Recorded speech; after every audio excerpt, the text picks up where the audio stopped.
Para masolusyonan ang matinding traffic sa EDSA, target ng gobyerno na isailalim ito sa rehabilitasyon simula ngayong taon. Hati ang opinyon dyan ng mga motorista at mga commuter. At nakatutok si Marisol Abduraman. Kakibot na marahil lang salitang traffic ang EDSA. Kahit anong oras ka kasi dumaan dito, traffic ang aabutin mo. Kaya nga raw nauso ang linyang, si EDSA lang may forever dahil sa tila wala ng katapusang traffic. Sa pag-aaral nga ng JICA o Japan International Cooperation Agency, lumabas na mahigit 3.5 billion pesos ang nawawala sa ekonomiya ng bansa dahil sa traffic congestion. Perwisyo rin ito sa mga commuter dahil sa lubak-lubak na kalsada. Kasi sa ngayon, dumaan ka sa EDSA, kung minsan nahihirapan ka mag-text sa kakakalbog ng sasakyan. Kaya panahon na raw na ayusin ito. Ayon na rin daw sa kagustuhan ng Pangulo.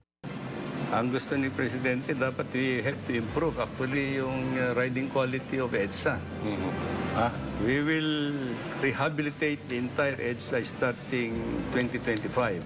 I think it's about time that we need to rehabilitate EDSA once and for all. May habang mahigit 20 kilometro ang EDSA o Epifanio de los Santos Avenue at tumatagos sa 6 na lungsod ng Metro Manila mula Caloocan hanggang Pasay. Dahil main artery ng Kamaynilaan, ayon sa MMDA, bumabaybay dito ang mahigit 460,000 na sasakyan kada araw. Sabi ng MMDA, ang average travel speed sa EDSA ay nasa 21 kilometers per hour. Kaya nga pag may nangyaring aksidente rito, pihadong traffic ang resulta nito. E paano pa kaya kung magkaroon ng konstruksyon? Kung gagawin po yan ay sigurado magkakaroon ng heavy traffic dyan. So we're expecting na mas marami ngayon ang sasakay sa MRT3. Dahil ang MRT3 ay hindi naman masyadong maapektuhan itong rehabilitation. Ang ilang driver, pabor sa rehabilitasyon. Kasi ang daming umiiyak na pasahero dahil putol-putol ang biyahe, mas mapalaki ang consume sa oras. Pero ang iba may agam-agam. Maigi naman po yun, kaya lang sa ibang ruta rin po magkakaroon po ng traffic. Kasi iiwas po sa EDSA. Siyempre, saan po pupunta yung ibang sasakyan kundi po sa ibang ruta rin po. Magkakaroon ng mahabang traffic po niyan. Dahil siyempre, para sa pasukan na po ngayon, tapos marami po sasakyan. Pero para sa mga commuter, para maayos yung daloy ng traffic. Mas okay po yun since marami na rin po yung mga kotse natin ngayon. Sa construction, may medyo matraffic, pero pagka naayos naman, giginhawa na po yung Para medyo gumanda naman yung EDSA po.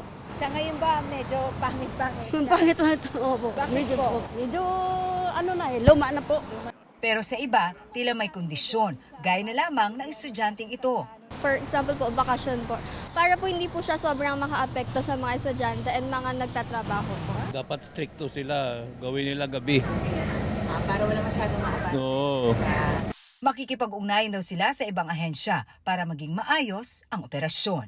We will work closely with DPWH at with MMDA. Importante rin na makipagtulungan kami sa MMDA para maging smooth yung operations ng EDSA busway and yung ating MRT3. Para sa GMA Integrated News, Marisol Abduraman, nakatuto 24 oras.